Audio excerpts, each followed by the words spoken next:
ফজরের নামাজ বহুত গুরুত্বপূর্ণ।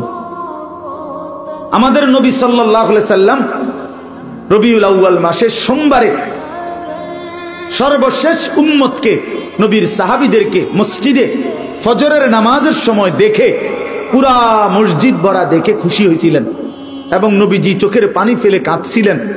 আর আয়েশা রাদিয়াল্লাহু তাআলা আনহাকে বলছিলেন, নবীজি ফজরের নামাজে সেদিন ইন্তেকালের দিন যেতে পারেন নাই, এত অসুস্থ ছিল। তো হুজরাত থেকে তাকায় তাকায়া দেখছে সাহাবীরা ফজরের নামাজ পড়তেছে, সবাই মসজিদ ভরা। সেদিন নবীজির সোমবার রবিউল আউয়ালে নবীজি চোখের পানি ফেলছিলেন আর বলছিলেন, আয়েশা আমার 23 বছরের মেহনত সার্থক।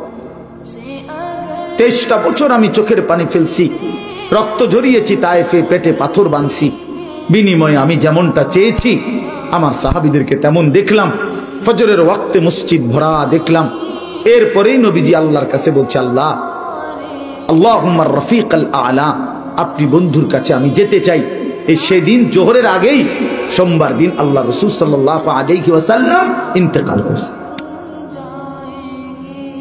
এটাই বিশুদ্ধ ইতিহাস। এজন্য নবী সাল্লাল্লাহু আলাইহি সাল্লাম উম্মতকে শেষ কোন নামাজে দেখছেন? সবাই বলেন, সবাই বলেন।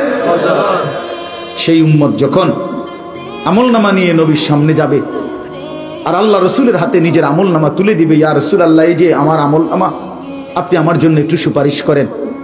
আল্লাহর কসম, নবীজি সাল্লাল্লাহু আলাইহি সাল্লাম তখন তাকিয়ে দেখবে আর দেখবে পৃষ্ঠার পর পৃষ্ঠা, বছরের পর বছর নামাজ নাই, ফজরের নামাজ 5 ওয়াক্ত নামাজ নাই, 40 বছর সুদ খাইছে, 30 বছর ধরে মিথ্যা বলছে, হায়াতের 60 বছর, অথচ অনবরত প্রতিনিয়ত বিড়ি সিগারেট খাইয়া গেছে।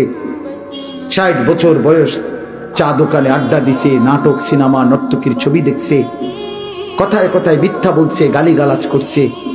আল্লাহর কসম বন্ধু, কিতাবের মধ্যে আছে নবীজি চোখের পানি ফেলে দিবেন, বলবেন, উম্মত এ কি আমল নামা নিয়ে আসলা? এটাই শ্রেষ্ঠ নবীর, শ্রেষ্ঠ উম্মতের আমল নামা? তুমি জানো উম্মত, আমি 23টা বছর উম্মত তোমাদের জন্য আমি দিবা নিশি কাঁদছি উম্মত। আম্মা জান আয়েশা রাদিয়াল্লাহু তাআলা আনহা বলছেন, এশার নামাজের পরে নবী দাঁড়াইছে ফজরের আজান পর্যন্ত উম্মতের জন্য এক দাঁড়ানোতে চোখের পানি ফেলে কাঁদছে। নবীজি বলবেন, ভাইয়া উম্মত আমি 23টা বছর কেঁদেছি, সারা রাত কাঁদছি তোদের জন্য।